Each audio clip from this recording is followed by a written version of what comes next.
Welcome to the Savage Worlds GM podcast. I'm your host, Jared Savage Daddy Gunning. Tonight's episode brought to you by Roll20.net, the world's largest virtual tabletop. Check them out today on Roll20.net. Got a question for the show? SavageDaddy@gmail.com. Subscribe on YouTube at Savage Worlds. Damn it! I messed up a 5-week running streak. Follow us on social media. We're on Twitter and Facebook, SWGM Podcast. Subscribe on YouTube, SWGM Podcast is the name of the YouTube channel. And we're also on iTunes. Go over today, subscribe, download iTunes, Savage Worlds Game Master Podcast. Tonight's topic, we're talking about transitioning. And no, we're not talking about anything involving surgery or hormone replacement therapy. We're actually talking about coming from another role-playing game system that shall be named D&D or Pathfinder specifically, and coming over to Savage Worlds. How do you avoid the pitfalls of that transition? What does that look like? How can we help you? What are the common mistakes? And all this inspired by an email, a very lengthy email from Jason's mom, who is she names herself what, Dave, the geriatric gamer? Gamer is the tag she chose. And she's been running D&D and Pathfinder, but Pathfinder being her favorite system. She's trying to kind of port that over to Savage Worlds, run fantasy in Savage Worlds that is Pathfinder-esque, and having a few problems. Having a few problems grokking things, understanding kind of how it all works and fits together. So that's the inspiration for tonight's topic and show. If you're watching the live feed on YouTube, to the live events on YouTube, feel free to comment, throw in any questions you may have if this is something you're working on. We kind of want to make this applicable to both GMs and players, and kind of touch both sides of that fence and talk about it. So I think Dave put it very aptly. I think the best and first discussion we should have, and the first explanation we should be talking about, is ye old trappings. Now, I want to start this conversation off with an analogy from the green room prior to the show. And me being a Vegas guy who loves a good buffet, bear with me on this analogy. It's not too far off the beaten path. When you're playing Pathfinder or you're playing D&D, you're going to a fine dining restaurant with a dress code. You're not getting in there without a reservation. You better show up with a suit and tie on. We have 3 courses. There's a list for champagne. We have an actual menu. And our menu only consists of 5 items. Here's what you get. You know what you're getting. It's very high quality. Here's what Savage Worlds is by comparison. Hey, boy, you want shrimp on those pancakes? Woo! Step on up to the buffet. Whatever you want, however you want it. Come back as many times as you like. Savage Worlds is this completely wide open, do whatever you want, whenever you want, build whatever your twisted brain can imagine, and easily pick it up at the table and run it. So with that kind of analogy kind of put out there, let's kind of talk about trappings being the glue that holds all of that together. Well, I think one of the things that I noticed from the email is that she rather repeatedly refers to, what's the benefit of selecting a deity? That in D&D, if you look in the deities section, it's like, here are the spells that your cleric gets, here's the bonuses you get for casting these spells, etc. You get very defined things, maybe a weapon, proficiency in older versions, etc. Depending on what version of D&D you're running, you might get whole spells that nobody else has access to. You might get powers like turn undead or not get turn undead. You get the ability to command undead, etc., based on what deity you select. Well, Savage Worlds doesn't do that, because Savage Worlds just goes, well, here's the power. It's called Heal, and you can cast that power using your Miracles Faith skill. We don't care what it looks like. We don't care who you prayed to. We don't care if this is a ritual to a tree spirit or the sun spirit, or what do they call them in Deadlands? The Manitou. etc. There's a lot of different ways that you can arrive at the same place, which is your character does some hoobie-doo, and all of a sudden somebody heals. What Savage Worlds cares about, and this is something that unfortunately we don't have Jib here to say, Savage Worlds cares about what effect does it have on the game. It doesn't care what it looks like, smells like, feels like, tastes like, etc. What you call it? That's up to you. Call it chocolate pudding, chocolate mousse. Who cares? Call it what you want. And I think that's the whole trappings understanding, that if you don't have Savage Worlds seems very, very bland because it's a bunch of mechanical bells and whistles, and there's nothing hanging on it to dress it up. You see the skeleton of how the machine works. You don't get that nice, shiny facade that every other game on the market paints over top of that. Right. You need to dress it up. You need to put the clothes on it to make it look like what you want it to look like. Yeah, right. Savage Worlds doesn't bother telling you what it looks like. It doesn't do all the thinking for you. Well, you have to bring your creativity and imagination right. to it. And it does a little, I mean, it does a little bit, because if you look at the powers, it'll give you like 2 or 3 examples, but those are just examples. Those are not necessarily what your bolt has to look like or what your burst has to look like, but it's some ideas, and Deadlands does that with their powers, kind of give you an idea, but you do whatever you want with it.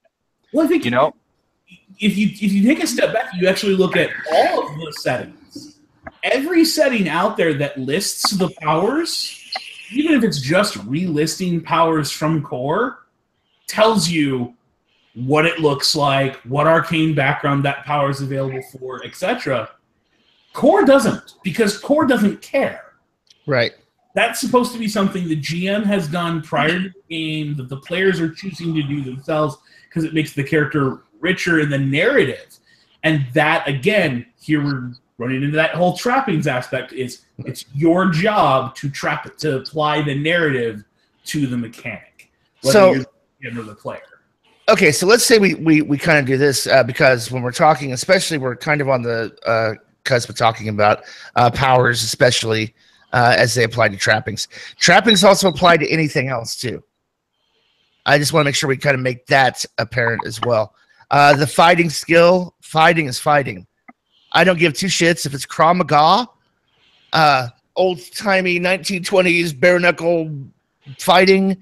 Savage Worlds doesn't care because it's here's what the mechanic is. Here's the effect and damage it does. We call that skill fighting. You can call that skill Krav Maga on your character sheet. Go ahead and put a D6 next to it. You can call it can dancing and have your character kick people with high-heeled shoes as your fighting attacks. It's still the fighting skill. Right. You can say, oh, it's drunken boxing. My character's version of fighting is drunken boxing. Oh, well, wait a minute. Don't you have to have the martial arts? No, you don't need to have the martial arts edge to have a martial art. And just use it. You can go ahead and use it. You're just not getting the mechanical effect from it because you're applying the trapping. Okay. So it doesn't have to be a good martial art either while we're on the subject. I mean, you don't have to, like, take any kind of skill. You're just like, okay, I'm doing damage. Right. I just want to say something here. I have wanted to get on this rant. Oh, no. For a couple of years now. I have been on the interwebs with some of the people that are fans of other systems. And one of the things that I keep hearing over and over again is, well, all Savage Worlds characters are the same. And I'm a Savage Worlds GM, I'm a Savage Worlds player, and I understand sitting on both edges there. It's the player's job to create their character. And when you go to play a game with a class-based system, literally every class is preset. And Savage Worlds is the one system I've seen, well, Savage Worlds and maybe Fate, it's not set for you.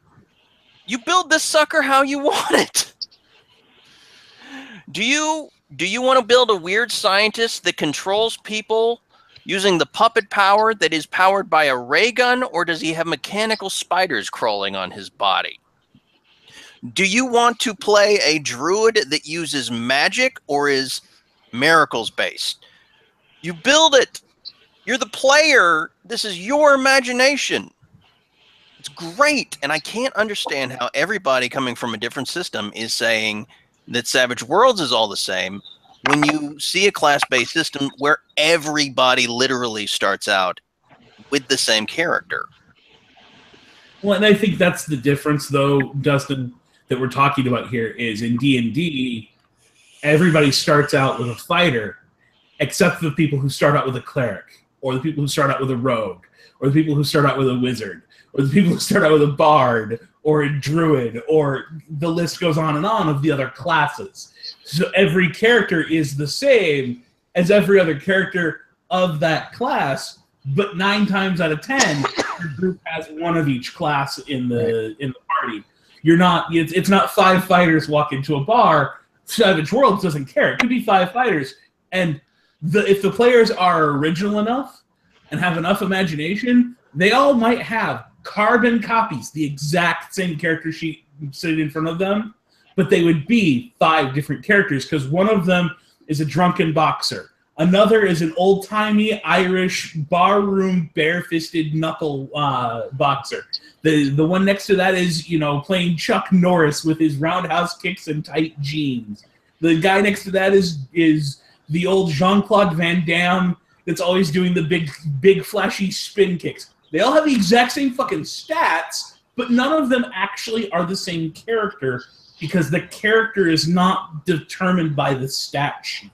It's determined by the player behind that stat sheet. And that's the thing that I think everyone who goes on that particular rant completely fails to understand, because Savage Worlds, again, doesn't care what it looks like. Here's the skeleton. Here's the game mechanics. Here's how it walks up and down the stairs. But we don't care what the stairs look like. We don't care where those stairs are. Yeah, you put the meat on the skeleton. Mm-hmm. Yeah. Exactly. Well, and I think, hold on just a second. I think one of the things, because we're talking about transitioning, right? So I'm a Savage Worlds GM, and I have experience in Pathfinder, years of experience in Pathfinder. We're gonna run. I'm just gonna start taking Rise of the Rune Lord modules, stealing the plot hooks and ideas, and setting it in my own world. So, as a GM, I could completely go way off the fucking deep end. Go hide myself in a room with the typewriter for 4 weeks, go through an 1/8 of a bottle of Jack Daniels, and come up and say, here are the deities in my world. Here are the powers you can select from Savage Worlds. Here's what it looks like. Here's what it's called. Here's what it does. And I can lay all of that out as a GM using the core rules for the player. You're going to lock away for 4 weeks with nothing but a typewriter and come back with that, you're going through more than an 1/8 of a bottle of Jim. I didn't say I was a heavy drinker. I was going to say, slow down, Hemingway. But what I'm saying is, if you want to do all that heavy lifting for your players as a GM to make that transition smoother and easier for them, by all means, go ahead. But what we're saying is you don't have to do that. And Savage Worlds has a more open approach to doing everything. And if you want to kind of transition players over from D&D, you have to explain Savage Worlds is not a helicopter mom of a system. It's not a tiger parent. It doesn't hover over your shoulder telling you exactly what to take, when to take it, what it does, what it looks like, what it's called, how often you can use it a day, all these additional rules. It's more of a hippie parent. Hey, man, just sort of like explore, dude. Find your way. I think if you want to transition from something like, say, D&D, to what this particular person is writing about, my first response would be, don't lock yourself away and try to do some conversion. Step back. I'm not recommending that. We're saying you could do that, though, right? And this isn't just for that person, but for anybody who's doing this. Don't convert anything. If they've got a sun god, then the world still has a sun god. If you're playing in the same game world that your players are used to, you're going to have them call out to Paylor. Then that god still has that ability. And then look, and Paylor gets healing in D&D. Okay, well, the healing power is available to a character who chooses Payload. They get Ray of Frost if they follow Avandra. Well, then they get Bolt with the Frost trapping. Already, you've applied the trapping right from the book to the power. The Paylor one, it's healing with the sun trapping right out of the book. You didn't have to do anything. Wham, bam, thank you, ma'am. It was right there for you. D&D told you this is a healing god of the sun, and Savage Worlds goes, well, here's the healing power, and here's the light trapping. Put them together, give that to that player character. So I think that's already done for you. Taking a step back and looking at what's in the book and just applying it one-to-one is going to be your best answer there. Secondarily, though, Carlin Kendrick brings up a question in chat. He says, but what it looks like affect what it affects with the trapping, i.e., a fireball fired against a fire elemental might not do a lot of damage because fire. No. Savage Worlds, the bolt power does the bolt power's damage to anyone it hits. It doesn't matter if they're made out of the same power as you decided to trap it. Now, if you spend the power point to activate it, or your GM has put in that they have a damage resistance based on being fired, vulnerability. That's your entire. That's up to your GM. That's up to you as the player to have activated that trapping. But if you're just casting the bolt power and it looks like a ball of fire that streaks across the room and hits them, it's still just a magical bolt that did some damage.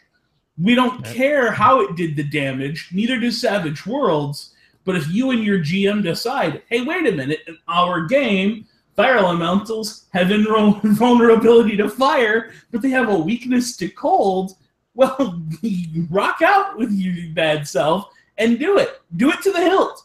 But it's not automatic. Right. There's nothing in Savage Worlds that says this power only works against these targets. There's nothing in the trapping section that says if you have this trapping, it's negated by X. That's a determination that's up to the GM and the players and the world you're deciding to play in, because Savage World is not built to tell you what you can't do. Yeah. It's built to tell you, here's all the tools to do what you like. You decide what you can and can't do based on the game you want to play with them. Right. And to use Dave's example too. Let's say I'm a druid and I want to have the bolt power, but the guy next to me does this with his hands and fireballs fly out. Somebody else has a wand they wave around. I want to be a little bit different because I'm all nature guy, druidy. Ooh, I know what I'll do. My bolt power is my mouth actually distends like a snake's jaw unhinging, and bumblebees fly out of my mouth and fly to my target and sting it. That's my power. Oh, that's just bolt. Yep. That's just mechanically, that's just bolt. Just like the fire guy, the fireball next to you, the crystalline shards the guy's firing. What if I want the benefit of the fact that it's a natural sting? It's some kind of a natural damage. Hey, guys. Add a trapping called poison. Yep. The poisonous stingers. So they have to make a save against it. Or even that, why not acid to where it continues to wear them down over time? It's mechanic. It's number. All right? You got to think in terms of like scientific tools. At the end of the day, a hammer and a knife is just surface and force. That's it. Well, it's the Michelangelo or the Michelangelo quote, right? Oh, you're a great sculptor. How do you? Oh, I just look at the block of marble, and I chip away what shouldn't be there. The right. Whatever this was ever inside was already there.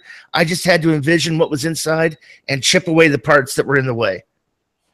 Saying, look, I took this blank slat of a marble and over time carved it into this beautiful piece of art.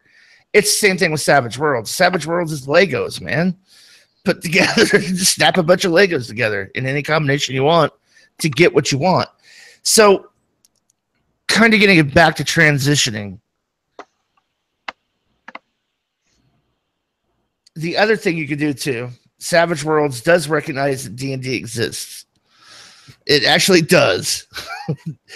When you go and flip to the archetype section, and you look at that archetype section, all the classes from D&D are represented there as an archetype. There's a priest healer. There's a great warrior, great weapon. There's a rogue thief. There's an assassin. There's all this, the cleric, the paladin, the template is all there. I think what a lot of the problem is coming over from D&D is you've been spoon-fed as a D&D player or GM. You've been spoon-fed everything. Here this, and now this, win this, and this, now this happens, where you don't have to think about anything or make any real choices other than, I want to play a wizard. And then they go, oh, stop, here's what wizards are, go, follow all the steps. Savage Worlds, I think what happens, I think people coming over are suffering from this analysis paralysis, this whole, there's too many choices. I'm overwhelmed. I don't know. I get to decide what? Well, there's an analysis paralysis, I think, that happens, but I think there's also the inverse. If I look at D&D and I'm looking for the bolt power, I'm going to find Mel's Acid Arrow, I'm going to find Magic Missile, I'm going to find Fireball, I'm going to find Ray of Cold, I'm going to find 12 or 13 different spells that are all first level that my character can choose between that all do, relatively speaking, the same basic damage at the same basic range with a different name because one is globes of light that fly at the end, and the other is a beam of frosty air.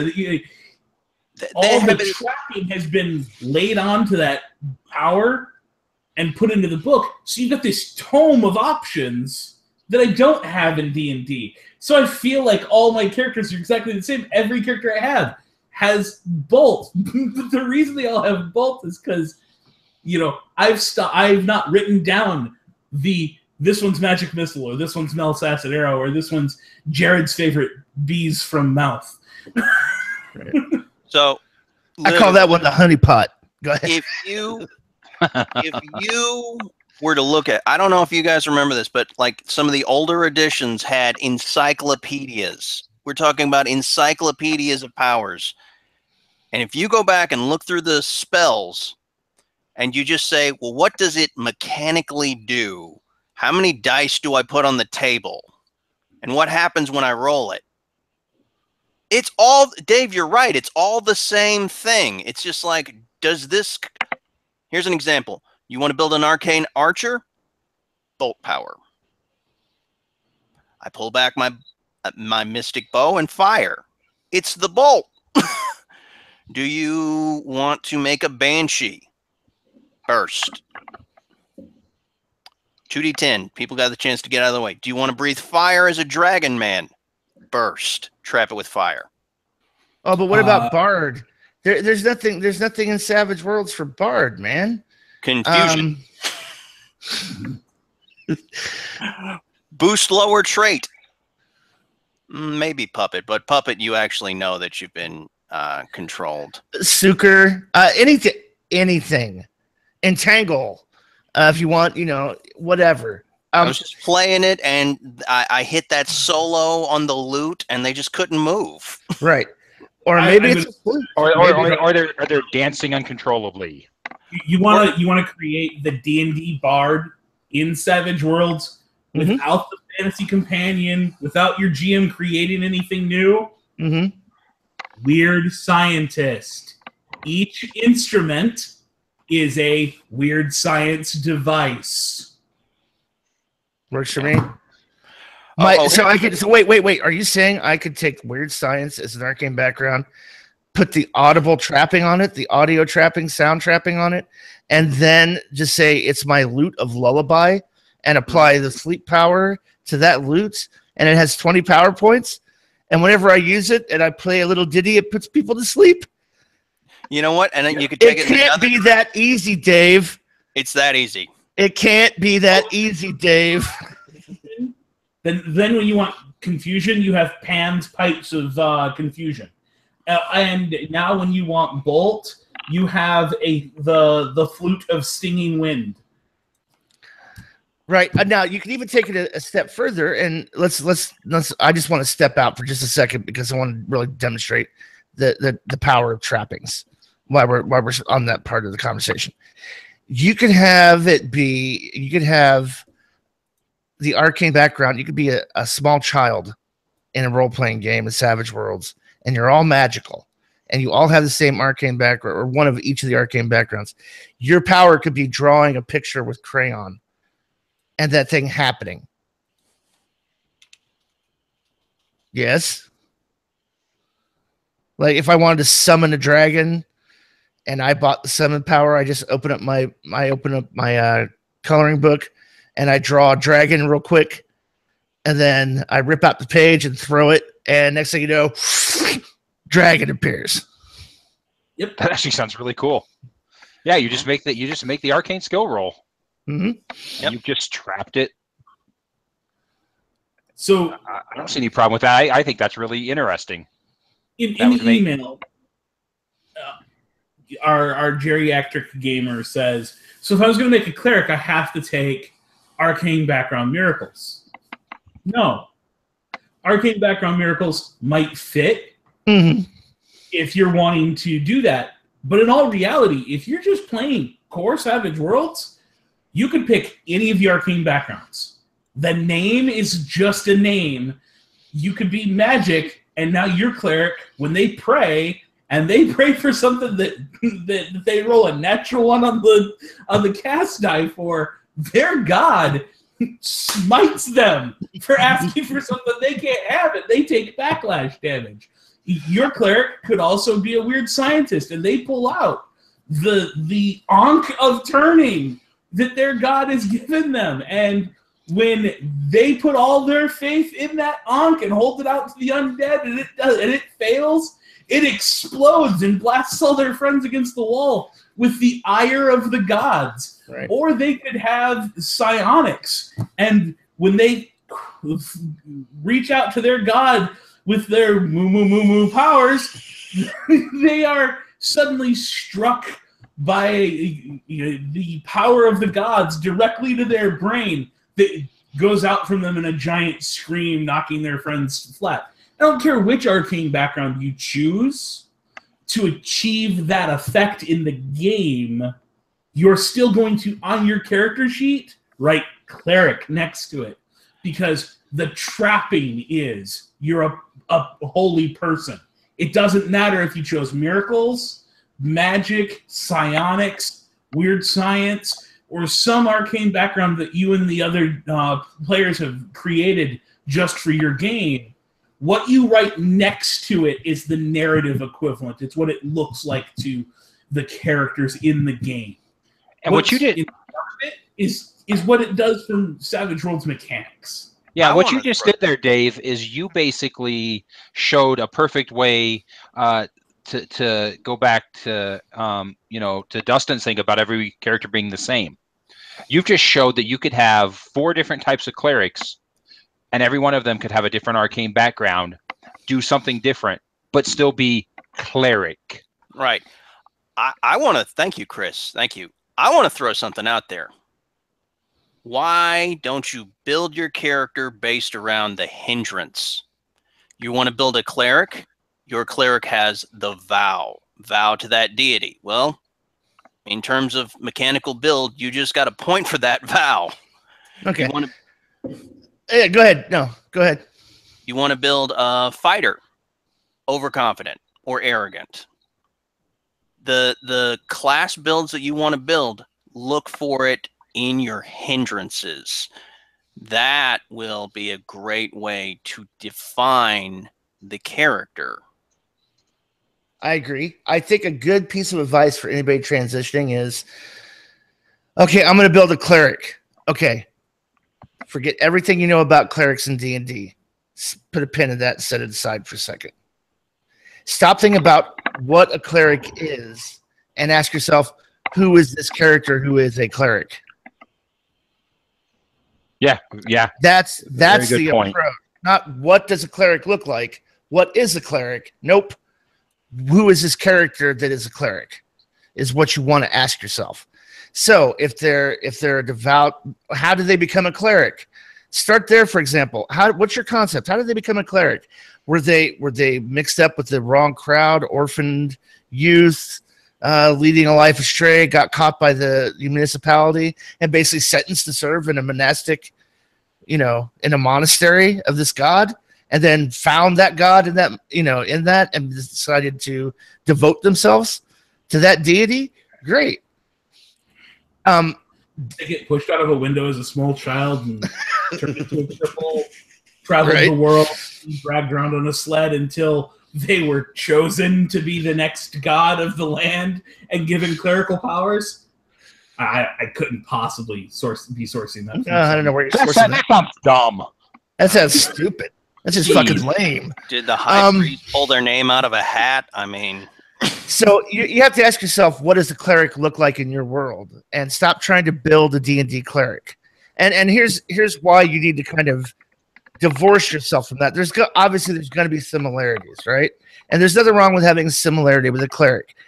Dave mentioned, hey, you don't have to pick arcane backgrounds miracles, but you know what? It's an obvious choice. It's a good and obvious choice if you're going to play a quote-unquote cleric from Clericsville. Of all the arcane backgrounds, miracles is the hardest one as a GM to enforce at the table. Because as a GM, you have to have created the set of rules that the god enforces upon the character, and then enforce the sins aspect of that. Because again, Savage Worlds just simply says, hey, there's these things out there called sins that your god sets before you, and when you fail to meet things and you commit a sin, here's the slap on the wrist you get mechanically. But it doesn't give two shits if sinning is sleeping with your neighbor's wife, looking at that rock on Sunday, or drinking the water of the pool that was up on Mount Hiawawa. Savage Worlds doesn't care. That's between you as gamers to create that mythology. But it's the hardest one of those as a GM to sit in arbitration of and enforce whether it's a sin or not. All the others are purely mechanical. Yeah, Miracles actually does use a GM to create a little bit of narrative. Right, and I hear a lot of people take clerics should take vow. No, there's already kind of vow built into the arcane background. That could be a double dip. Not vow. Yeah, you don't need vow. Your arcane background includes one. And includes a pretty hefty, hey, you live by a code. And when you're a cleric of Bacchus, drinking anything but wine is a sin. And it's a major sin. Because you're a cleric of the party god. Drinking water? I don't fucking think so. But that's why his cult isn't around today. They all died of dehydration. No. The modern Bacchus cult is the cult of Bocephus. Ah, okay. Yeah. So again, you have to be at least 40 years old to get that reference. So the thing, like we were saying, so you have to kind of come at Savage Worlds with, well, what is your cleric? What is a cleric like in your world? And then and we talked about this before. We're not going to spend a lot of time on it. Create the character based on the concept, not based on the application of mechanical numbers that you get to spend on a shopping list. It's make logical choices. And here's an example of making a logical choice. I'm going to create a healing cleric of the sun god, and I'm going to call it my sun god in my fantasy world name is Solana, and she's the goddess of the sun. And okay, so I take arcane background miracles. My spell casting skill is faith, so I want faith to be pretty high at a D8 when I'm creating that character because, well, she's all clericy. But the one thing I decide is the code is, she can never refuse to help someone in need. That's one of the codes of the god. She has to pray at sunrise and sunset every day in honor of the sun coming up and the sun coming down. And let's see, what would be a major sin? A major sin would be keeping any money for yourself. It's almost a vow of poverty. So right there, I've got like 3 or 4 hindrances just from taking the faith thing. But with that said, I'm gonna choose healing as a power, but I'm also gonna take healing as a skill. And let me explain why for the who's at home. If this character is a healing cleric, she or he doesn't just rely on the power and faith of their god. They have actual training to do it. Wait, I don't just call out to the fuzzy wuzzy and hope that they heal everything? I can do that. I can absolutely go fuzzy wuzzy momsy bomby boo, iggity biggity bobby bip, and heal somebody using my faith. I can also, but when I'm out of PowerPoints, I don't want to look at somebody who's groaning in pain going, oh, my guts are on the floor. Sorry, can't do nothing for you. The fuzzy wuzzy wasn't with me. Hold on. Wait while I pray for an hour so I get the PowerPoints so I can attempt to heal you. Because then you get 2 bites of that apple too. So if you're healing, your spiritual the name of the skill is healing and the name of the power is healing, they don't do the same thing. Right, they don't do the same thing. One is first aid, the other is magical healing. Right. Now wait a minute. But Ranger Rick over here, Chris is playing Ranger Rick, the stout and brooding Ranger of the North, played by John Jorgensen. And he has healing too. But wait a minute. How can we both have healing? He didn't pray to a god. He's not a cleric. Oh, wait. He's an herbalist because he's a ranger. So he knows how to combine certain organic plants and herbs into fine paste and apply salves. And he has a healing D6, just like I have a healing D6.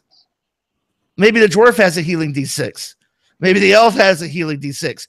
Who gives a flying fuck? You're not special as a cleric to where you're the only one who gets healing in Savage Worlds. Doesn't work that way.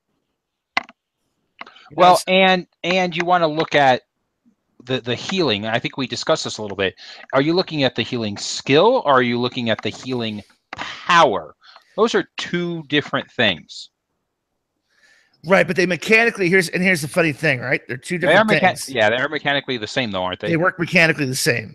So when I roll faith to heal you, I'm spending power points to do it, and I get to use my faith die to do it, which may be higher than healing, but I still have this. It still has the same effect.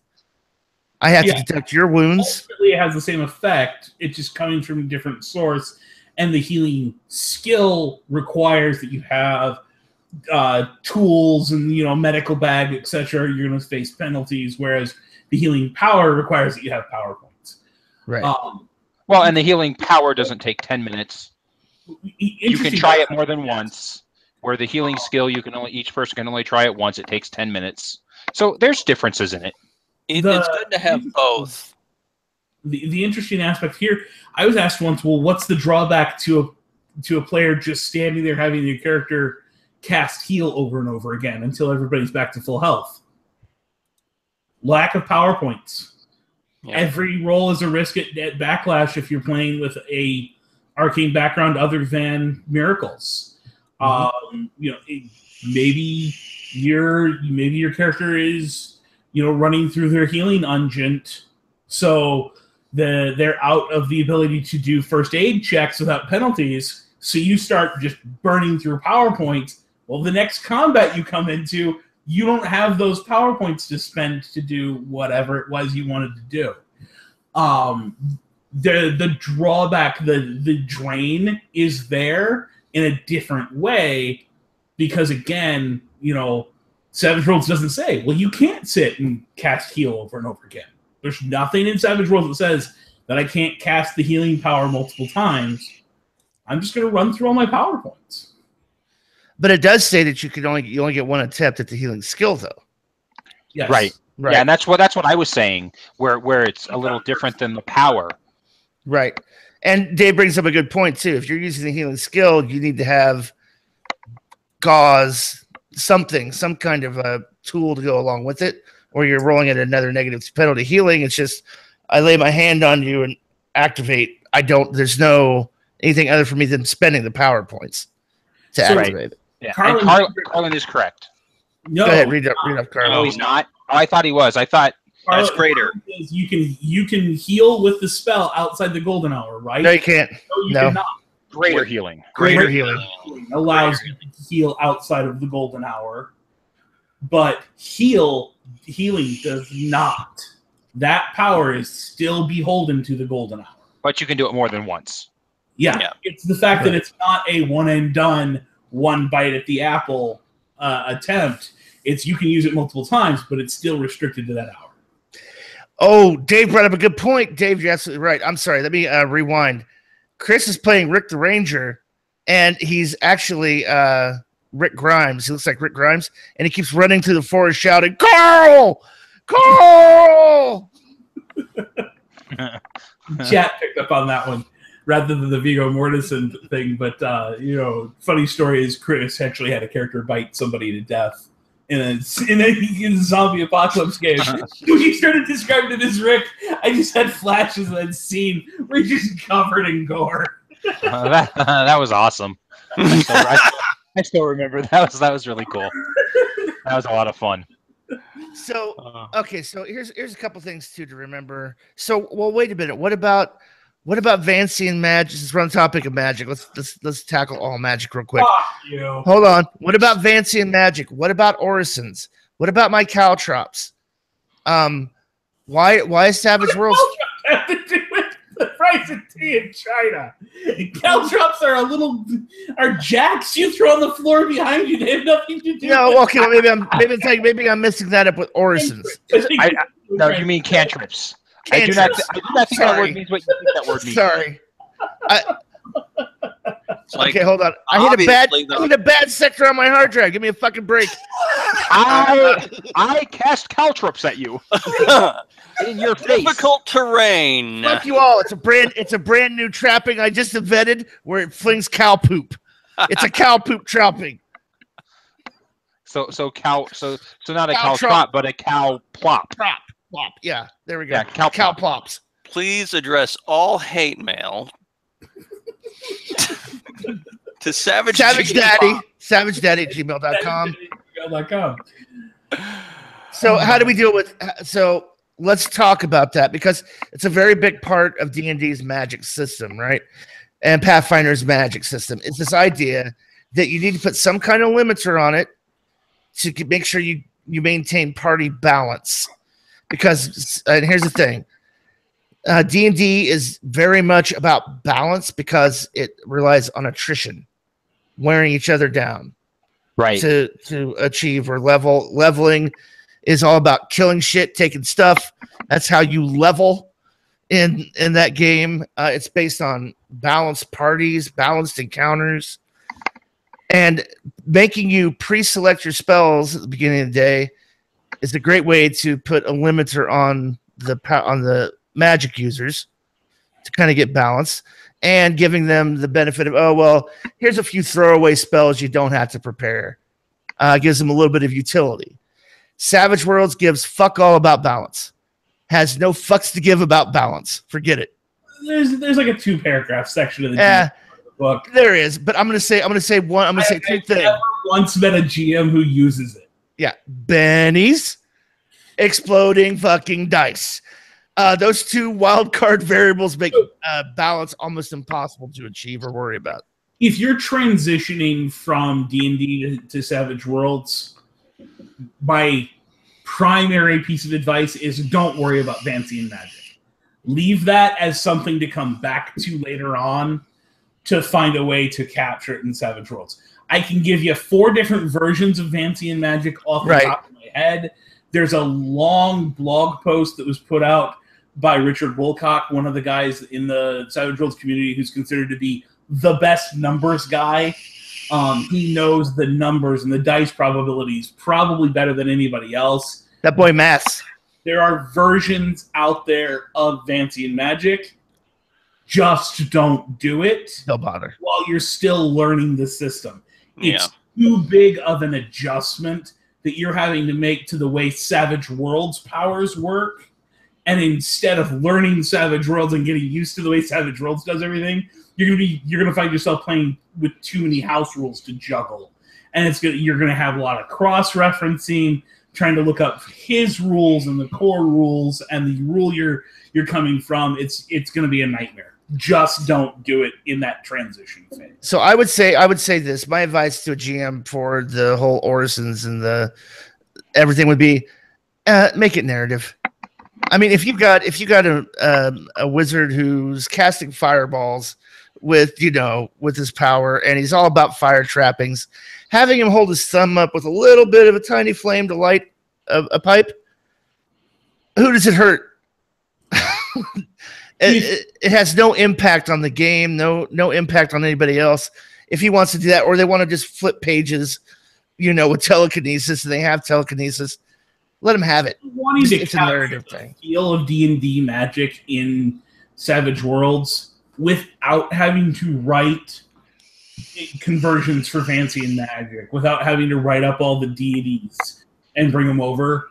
Simply have the player character select one trapping from the core book or that you and the player create, and all their powers have that.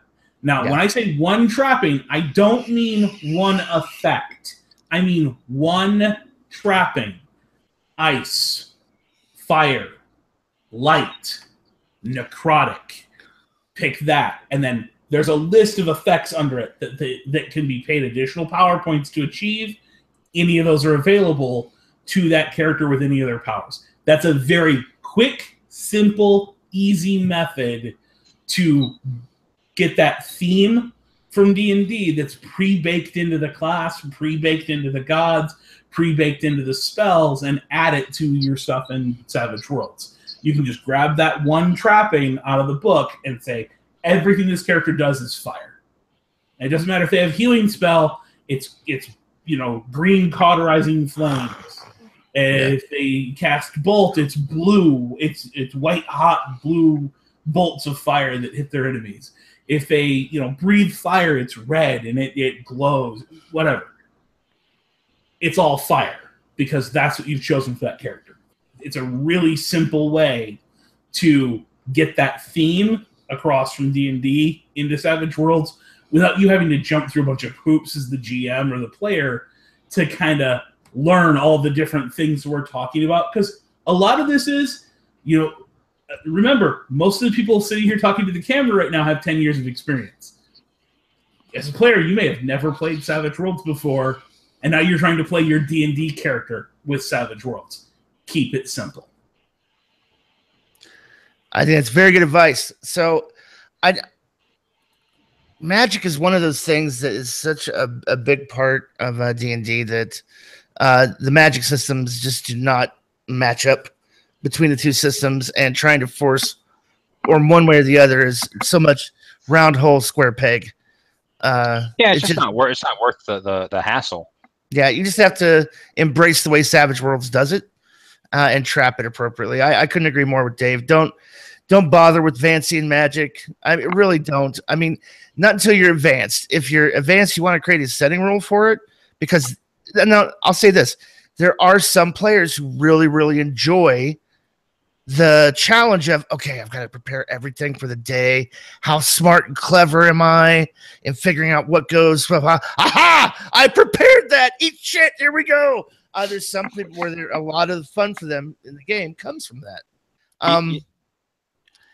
It's valid to say when you're more advanced, if you want to bring that in and create setting rules, it's very easy to do. Learn to ride the bike with the training wheels off before you start trying to pop wheelies or do stoppies. Yeah, don't start house ruling. And this is something that people like to go after us for saying is play by the rules, play by the rules that are in the book. Do that for a little while so you know what you're doing. That once you've built up the muscle memory to, when you use a power, oh look, bolt, it does 2d6 points of damage. It has the same ranges, 12, 24, 48, every time you use it. Now I can house rule it and change what that does because I know what it does by rote. once you've built that muscle memory where you know the rule, it's so much easier to then make an adaptation or a change to the rule. Right. Whereas if you learn the rule as a house rule, you'll be sitting in another game trying to play the house rule instead of the core rule that maybe that GM isn't using, or that doesn't fit for that genre. You've gone from D&D to Star Wars, and all of a sudden that thing you were doing doesn't make any sense. Now, I'm also going to say this too, when it comes to the fantasy companion. So buckle up, Buttercup. What I'm about to say is going to be a little rough. Fantasy Companion's great. Works great. It's fine. It'll give you that whole treasure, magic treasure, and it has things in there for, create potions, and it has, create magical items that you're used to in D&D. It's a great resource. However, it's an advanced resource. You do not open that book until you are very, very familiar with the core rules, or you will be utterly lost and confused. You especially don't open that book and start making changes to it before you know what you're doing. Right. So especially like you look at the core, the fantasy companion, and I've got it. I haven't, studied it because I don't run a lot of fantasy. Don't they have specific like a deity, a god deity thing in there where they list like a special power they give you, but it assumes that you take whatever you would take, but it doesn't spell that out? For example, if you're a healing, it doesn't say, the list of powers is Succor for a healing. I haven't looked at it in a while, but I don't remember. I've got it open right now, and it just gives a basic description of the deities from what I'm looking at. It does. It does. The Fantasy Companion has aspects: healing, mercy, and peace. Our goddess of healing is healing, mercy, and peace, and it has aspects. You have a list of powers. Then you have duties and sins. So pretty much the Fantasy Companion has it all listed out. Right. That's arcane background miracle kind of spelled out for you if you want. Right. I'm just going to say this, use at your own risk. It's more of an advanced resource. It has a lot. It makes a big assumption that you're familiar, experienced, and comfortable with Savage Worlds core rules. Well, as a companion, there is something that the companion does, and any of the settings does, that core doesn't. Core doesn't say, you took arcane background miracles, here are the powers you can pick from. Mm-hmm. Core says, here's arcane background miracles, and here's our list of every power possible in the game. The Fantasy Companion actually says, well, you're a follower of the God of War. These are the only powers you can pick from. You don't get all of them, but these are the only ones you can take when you're learning powers. If it's not on this list, you can't have it. Right. So, Deadlands does this for has a different list for the Blessed and the Huckster and the Shaman. Each arcane background has its own list of powers that are available to it, and if it's not on that list, your character is never learning it. Because you can't have multiple arcane backgrounds. You can't get that power from another source. And if you look at Deadlands too, even the trappings of what you're spelled to do is spelled out for you. Yeah. When you go to the powers in the Deadlands book, it says for a Huckster it looks like this, for a Blessed it looks like that. And again, this is a place where some of what you're expecting from D&D is going to be done for you.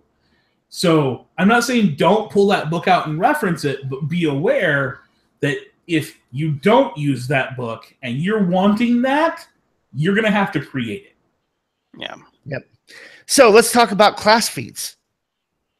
I think we've pretty much talked. I think we've given a good amount of time to Magic, and I think we've handled it well. Is there anything else on the view board or anything else we need to talk about? I think alignment. Feats is just edges. Yeah. Moving right along. I think the one we got here from chat is a lot more important. All right. Read it off. What about alignments? We don't need those thinking alignments. Play whatever you want. Yeah, play your character. It really is a big part of D&D. That there's nothing in Savage Worlds that does that. I'm just going to say this. Mechanically, there is nothing in Savage Worlds. I haven't seen it in the Fantasy Companion. I haven't seen it in the old Fantasy World Builders. Got nothing. You just play. You play your character. I would say the Hindrances can, but there's not some of them. But most of the time, Hindrances are more an aspect of an alignment. Like I agree. Part of multiple different alignments, but in Savage Worlds, it's just greed. Right. So I ducked out before alignments became a big deal, or never paid attention to them whenever I ran D&D. Let's go over alignments real quick. I know there's you can mix chaotic evil, chaotic good. Well, rather than going over them, I think the angle I would take here is... What effect do they have in the game? The mechanical effect that alignments have in D&D is that's the paddle with which you beat your players when they don't play their character. Yep, and that's what's happening. Yeah, he's going to play a lawful good paladin. You have a stick to beat him with when he starts stealing from everyone and killing captured foes. Savage Worlds doesn't have that. It's the onus is on the GM to have the world react to their character's actions rather than having this big mechanical stick defined in the rules to beat the player with when they don't play the game the way the GM is approving. Yeah, I mean, I'm running into that on Saturday night because I am playing in a 5e game, and we have one player, and our GM just keeps beating her up because her alignment's like chaotic good, but she plays chaotic evil. That's how her character comes across, and that's the stick, yeah, and it's happened multiple times. I'm going to go ahead and say this: you probably should throw the alignments out unless the players are mature enough to understand right and wrong. No, I think what Dave. Wow.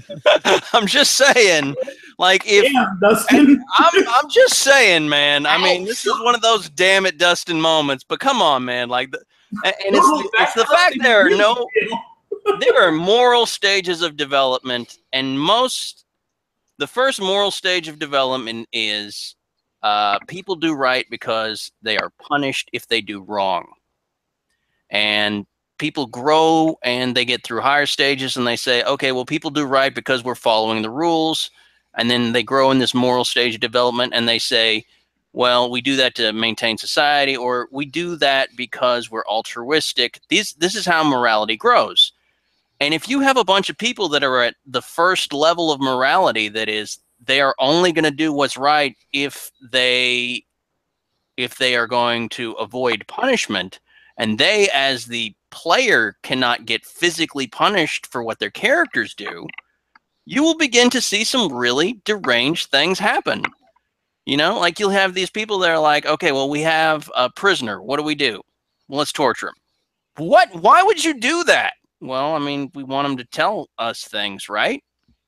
You'll be shocked by this. You'll actually be shocked by how some people react. Like sometimes you'll get people that will troll, and they're not really trolling. They just don't understand the morality of what they're doing. So I think the term you're looking for here is the murder hobo syndrome. The murder hobo syndrome. You cannot, like, that's the thing. Like, they have no concept of punishment.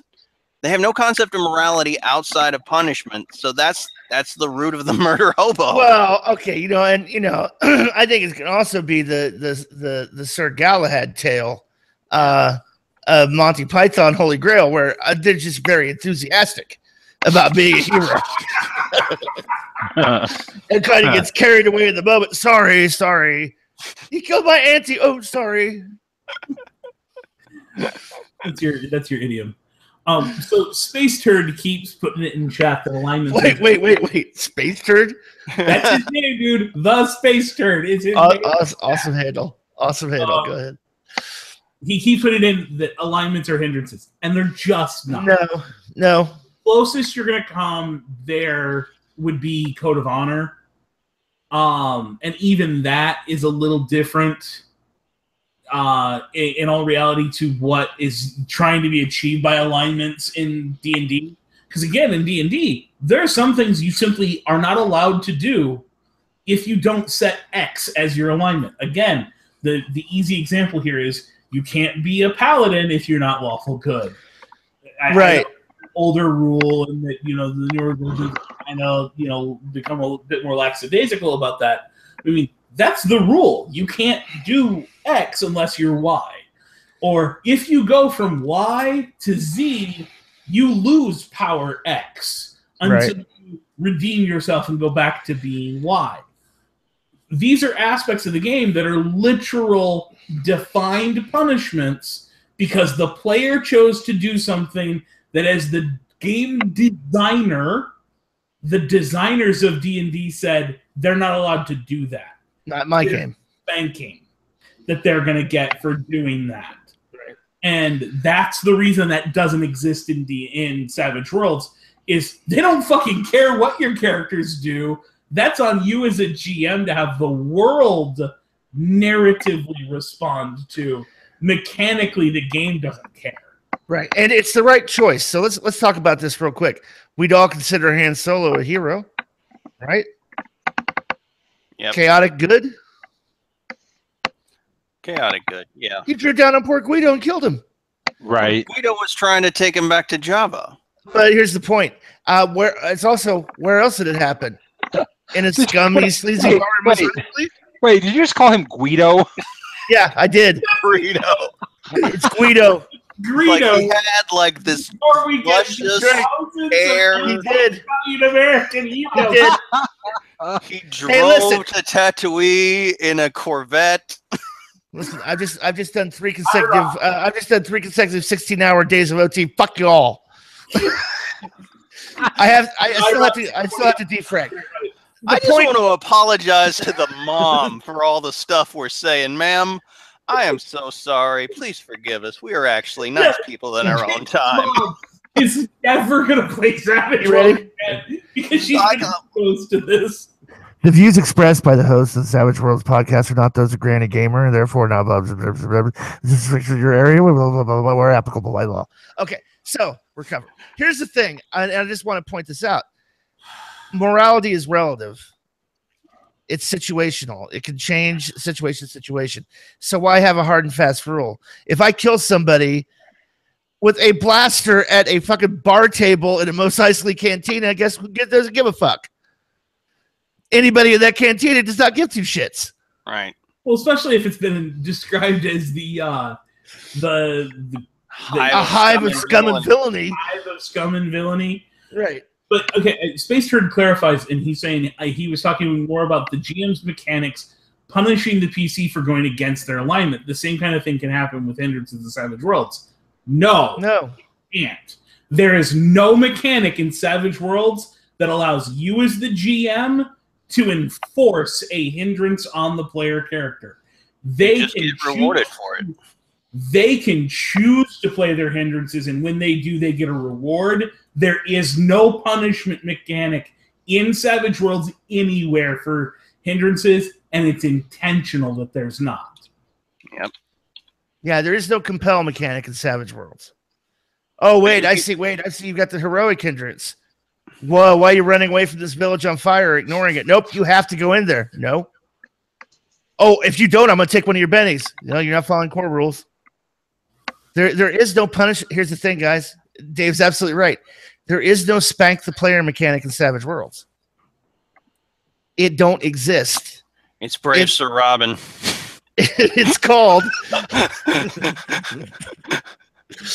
it's called role play that shit.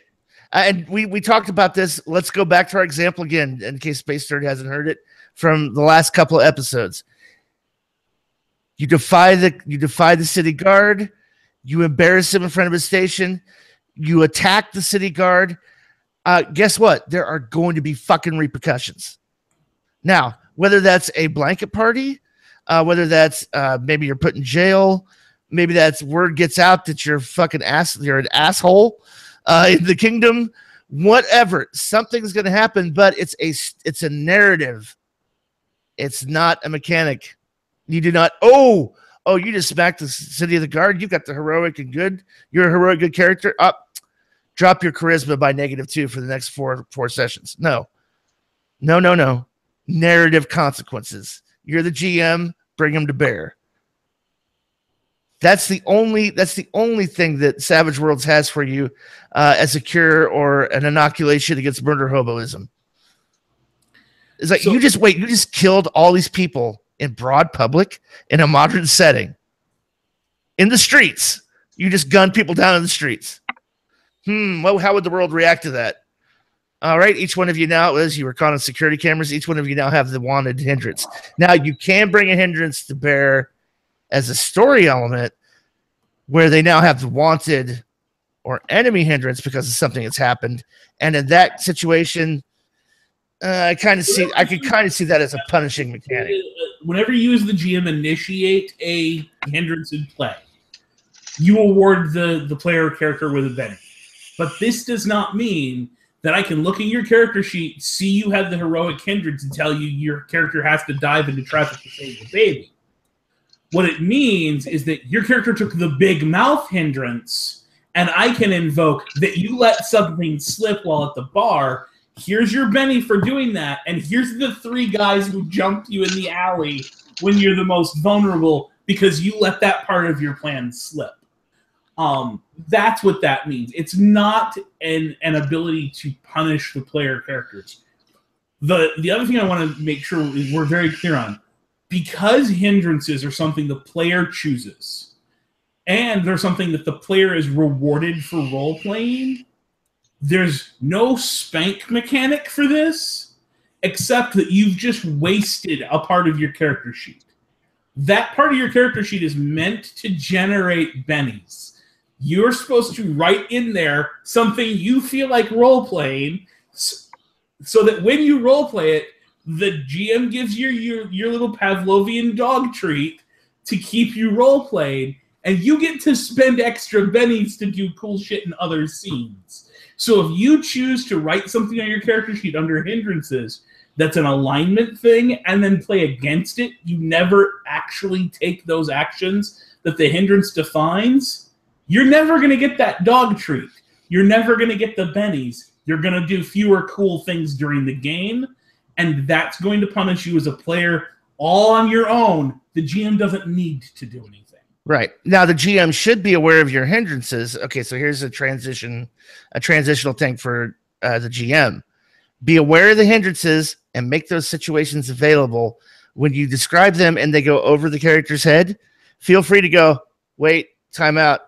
Bob, you have the heroic hindrance, right? Yeah. There's a baby carriage rolling into traffic. Are you going to do anything about that? And for a Benny, if you risk it and try to save the baby, you'll get a Benny. But are you going to do anything about that? Nope. All right. Resume scene and watch the baby carriage get run over by a truck. Oh yeah, absolutely narrate that shit. If the player character, if you set up an opportunity for one of the players to do their hindrance, you got a character with the curious hindrance, and you're playing in the zombie apocalypse, and somebody goes into the basement and locks all the doors behind them when they go down the stairs. You can hear them going down there after they've locked all the doors. And that character chooses not to go down in the basement. Well, then when their character falls asleep, they might wake up down in the basement as they look over and there's a trough next to them filled with human blood, several bled out bodies on the floor behind that, where this person's a cannibal. It doesn't need to be the Quantum Ogre, but you put in play this big, bad, plot hook for them, and they chose to ignore the plot hook. There's consequences to ignoring it, just like there would be consequences to not ignoring it. Right. Now, the narrative, there's also a narrative element, story element beyond the Benny. So the situation where the baby stroller's rolling into traffic, and Bob goes, oh, God, I'm probably going to take 2 wounds from doing this. Shit. All right. I dive from cover, go running out to the carriage. Oh, you take a gunshot to the hip while you're doing it. You take another gunshot, you soak it. Good thing you had those bennies, you saved the baby. The crowd goes wild. Everybody saw you do it. John Q. Public. Oh, he's amazing. He's amazing. Maybe they offer to pay his hospital bill. Maybe they put him up for the night. The opposite is true. Oh my God, you let that carriage roll right into traffic. You're a bad, bad man. Everybody spits on him narratively in that town and saw it. It goes out on the paper, coward at large, and a big picture of him. There could be narrative Benny / punitive elements that happen as well. I think the cops are more concerned with arresting the people that are shooting, and the guy that just saved the baby is obviously some heroic innocent bystander. So while all the other members of the party go to jail, they pat him on the back and say, "Hey man, good for you." And the GM is like, "You're going to have to rescue them next week. I hope you invested in lock picking." Right. Like, seriously, if there's a shootout and a guy jumps and saves a baby, oh, he must be one of the good guys. Right, exactly. Unless your name is J. Jonah Jameson and his name was Spider-Man, in which case he's always the bad guy. He endangered that baby because he was there and distracted the mother. Oh, he probably paid somebody to push that carriage out just to set it up so he could save the baby. Yeah. Why does he wear a mask? Where's Parker with my photos? Get me some coffee, Miss Brandt. So, and here's the thing too. Now, there can be, you as a player could choose things that make sense in your fantasy world. If dwarves are hated, if dwarves and elves don't get along as a society. Oh, sorry. Hold on. I fell asleep there for a second. You could have the outsider hindrance for those races with humans. And when the dwarf walks into town, let's use a better example since we talked about Guido and most easily earlier on. God. C-3PO and R2-D2 have the outsider hindrance. We don't serve their kind. We don't serve their kind here. They're considered property. You could, hey, listen, somebody could shoot your goddamn arm off, C-3PO. I don't give two shits. You're a hunk of junk. I'm not helping you. And you got a -2 charisma when you try to persuade me to shut up, you dumb robot.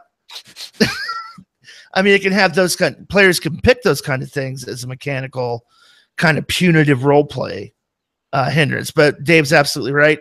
There's no paddle mechanic in Savage Worlds that takes away bennies or does anything like that. So we talked about magic. We talked about fancy magic. We've talked about classes. We've talked about alignments, feats. We talked about feats pretty quickly.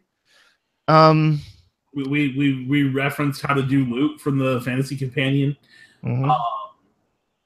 I would say if there are other things that come up in your transition game, something that feels like it's missing, take a step back and try to figure out what mechanic fits it best.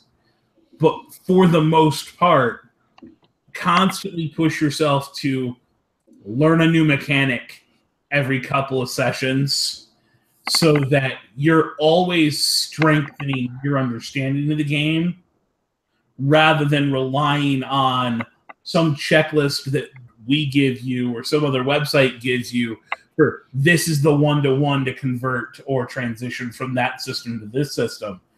Instead, put your effort into learning Savage Worlds, because then these things become second nature and you're able to answer that question in the moment rather than needing to put the prep work into figuring out what it would be in advance. Right. I have one. I know one thing that we haven't talked about. Bestiary. Yep. Versus Monster Manual. So let's talk about that for real quick. And then I want to talk about combat rating. There is that balance section in Savage Worlds. I want to talk about that as well, real quick. Okay, I want a beholder in this adventure in Savage World, so I flip to the Bestiary. Wait, there's no beholder. Oh God, but I want a beholder. Okay, so now do I go and pull up the beholder stat block from the Monster Manual and try to figure that shit out? Oh God damn it! What am I gonna do, Dave? How do I create a beholder? There's no beholder, man. I mean, the simple answer is go pick up the Fantasy Companion. It's got a much larger bestiary. that is quite a bit closer to what the D&D Monster Manual has. Step 1. Agreed. Step 2 That's a fair is point. go back to that whole trappings conversation we had.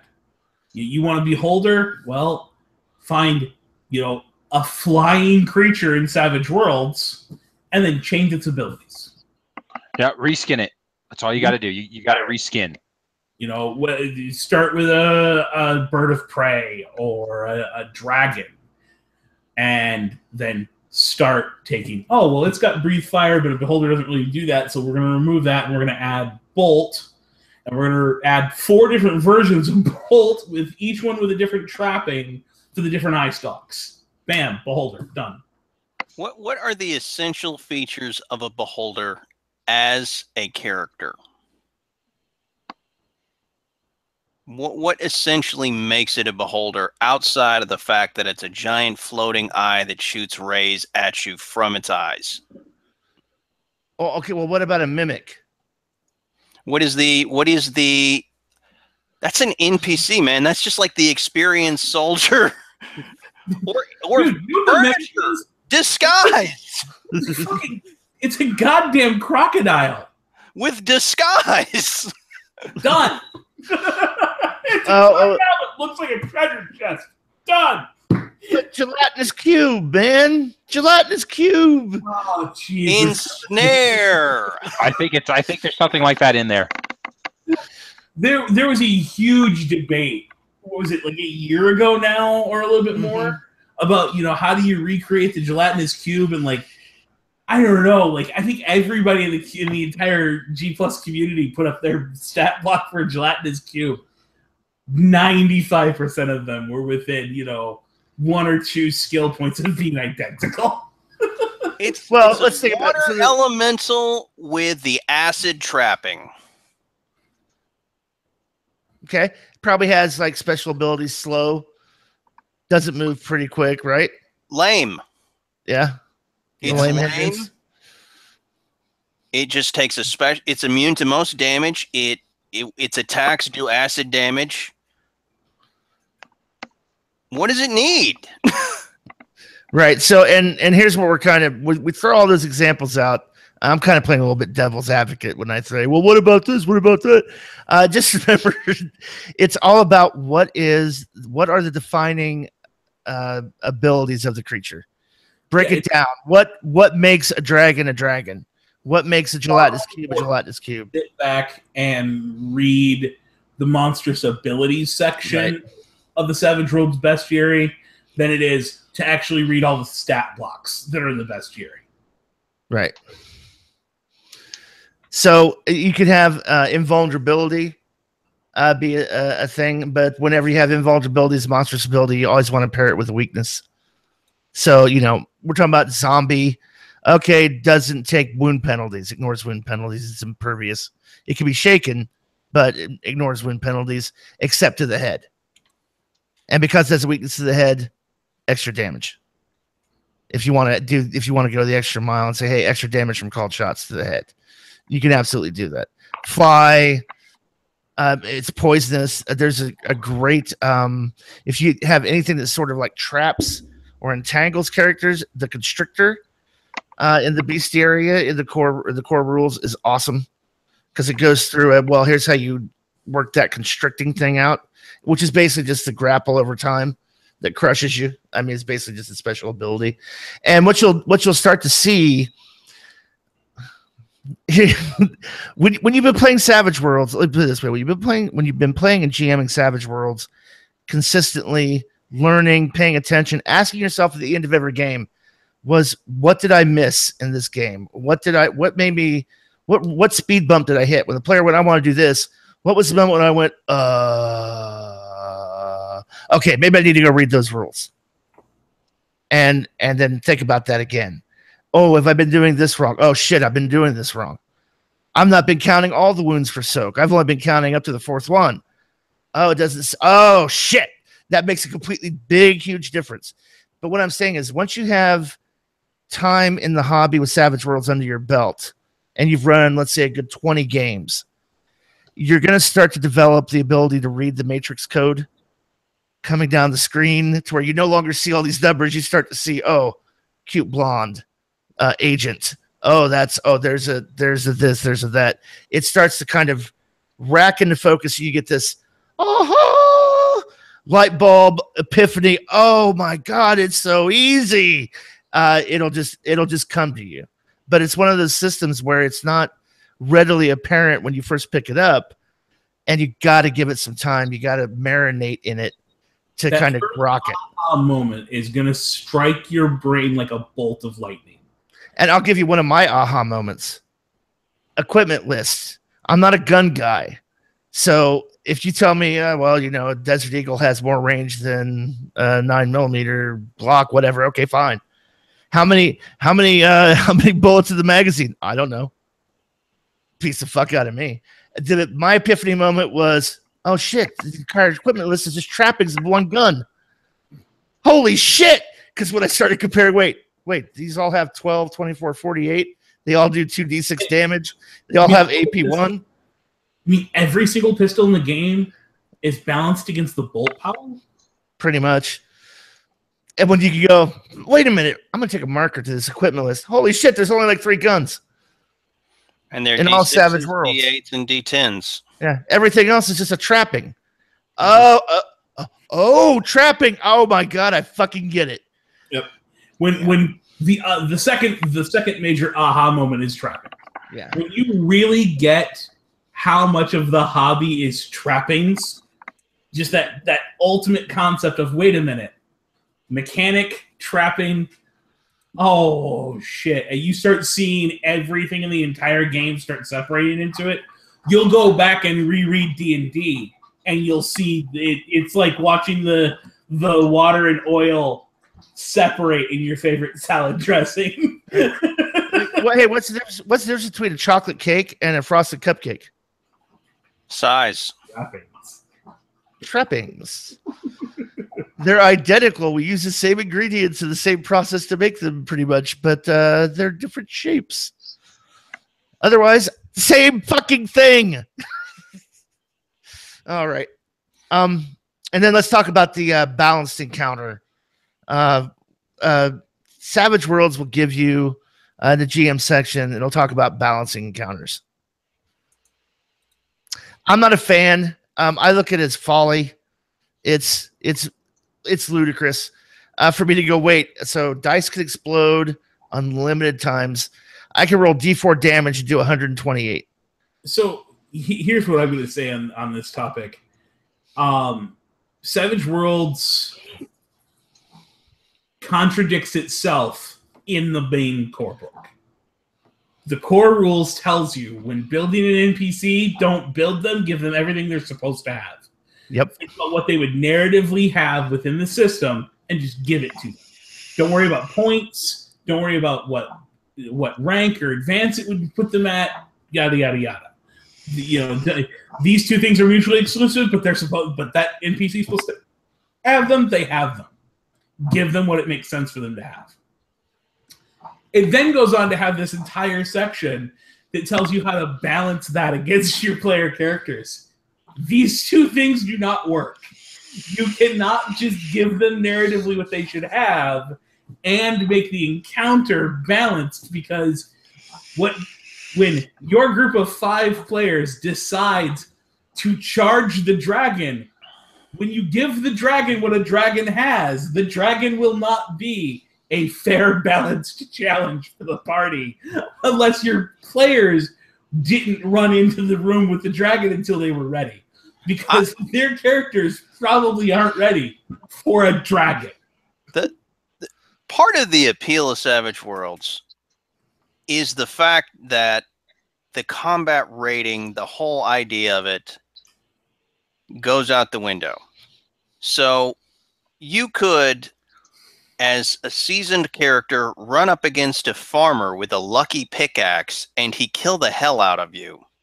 And in the same game, you could, as a novice character, run up against a veteran mercenary and slaughter him because the dice are so random. They'll explode, like the whole thing. Savage Worlds happens. And that's beautiful because there's an element of not knowing. There's an element of suspense built into the mechanics. But if you can mechanically say, this is how much it would take to beat them down into attrition, we have a tank, we have a healer, we can do it. Like, you're playing math. There's nothing wrong with that if that's what you find fun. But you're going to find that that's not Savage Worlds. It's not. It's not. And here's the thing too: the thing with Savage Worlds versus combat and balancing encounters versus D&D, Dustin hits the nail on the head. It doesn't matter what level you are; you all have the same hit points. You got 3 wounds. That's it, baby. 3. Now, here's where the swingy, crazy Savage Worlds comes in. You could hit me for 8 wounds, and I could spend 1 Betty, make a vigor roll, and soak them all. I could go and hit you with a sword that should do, if you go, okay, well, my strength is a D6, and the sword does 2d6. Okay. In D&D, what, that's 18 max? In Savage Worlds, that could be 174. Right. Because dice explode. You never know what's going to happen. Somebody could kill you with a paper clip, could score 5 wounds on you with a little dirk or dagger. A hobbit could kill your ass in Savage Worlds. We just meant to punch him. Yeah, but you broke his neck with the punch. Exactly. It happens all the time. Like, oh, I just went to punch the person. That's why Savage Worlds goes, hey, you can declare you're making a non-lethal attack. Right. Because, ouch. I want to. One time I shot a guy with a pistol that did 2d6 damage, and it exploded multiple times, so I ended up, by the end of it, doing 74 points of damage off of a single pistol just because of those consistent explosions. What? Yeah, it's the unpredictability. Savage World has that unpredictability. Absolutely. And so you can't really look at the balance because of that unpredictability. That balance is just, it's not going to be there. You look at most Savage Worlds things and they say, you know, you should have, okay, so you're going up against some mercenaries. Well, 1 to 2 mercenaries per player plus 2 more. I mean, that you'll see that a lot. That's kind of a baseline. They give you kind of a baseline. Yeah. The common baseline I have seen is it's 2 mooks per player character plus 2 additional mooks or 1 additional wild card. Yeah. Right. Yeah. That's pretty much the quote unquote balance encounter. But we've also talked about this too. You should be role playing out those. Here's the thing. Here I'm going to say here's the other big thing to keep in mind when transitioning from D&D to Savage Worlds. Not everything has to be a battle to the death. Combat is not stand toe to toe and will each other down. I know that that's what you guys are used to when you come to Savage Worlds. No, you can do tricks. You can distract an opponent for a mechanical effect. You can all gag up on one person. You can use team tactics. You can do all these things that don't cost you anything additionally. You can take as many actions as you would like. One of the things that we've said, you can move through combat without opening up an attack of opportunity.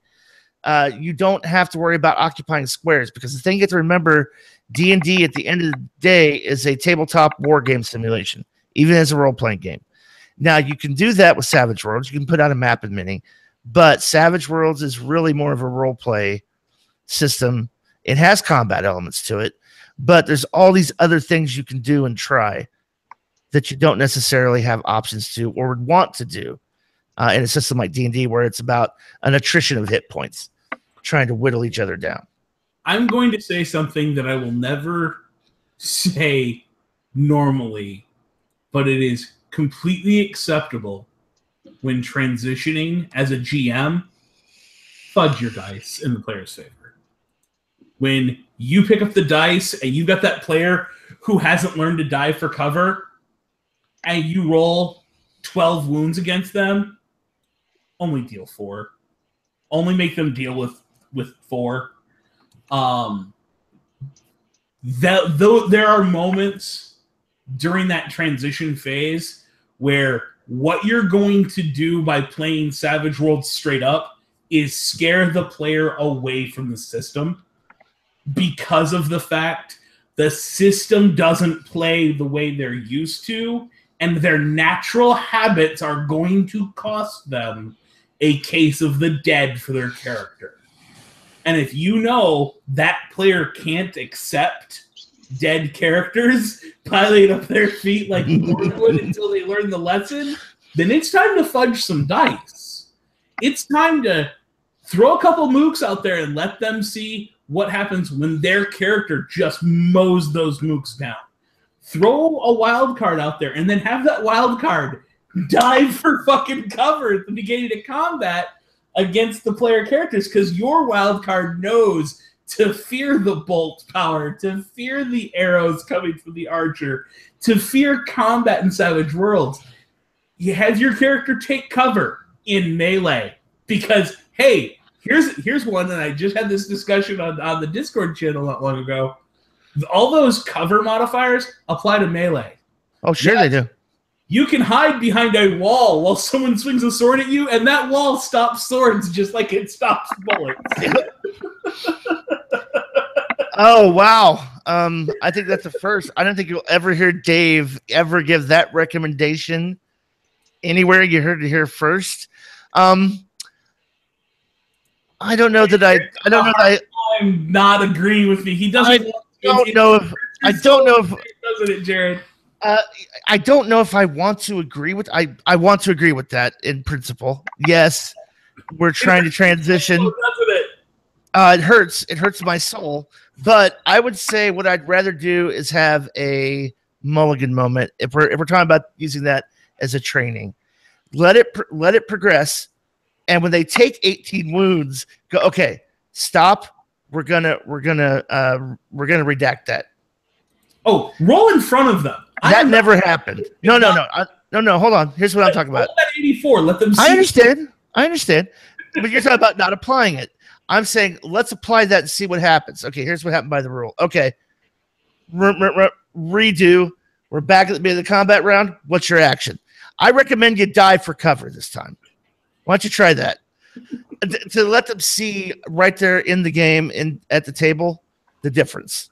And explain to that when you're going in, going, listen, this works a little differently than D&D combat. Rather than me sitting here and explaining everything and just overloading you with information that means nothing to you. In the game, if I go, hey, we're going to retcon something, it's because I'm teaching you something. We're going to let this play out the way it does by the core rules, and then I'm going to go retcon, and we're going to go back to the top, and I'm going to make some suggestions and have you try something differently. That said, I think we've pretty much covered transitioning. I don't think there's anything else we need to talk about, is there? The horse has become glue. All right. So on that note, this is Jared Savage Daddy Gunning for Chris, Dave, and Dustin saying keep rolling and stay savage.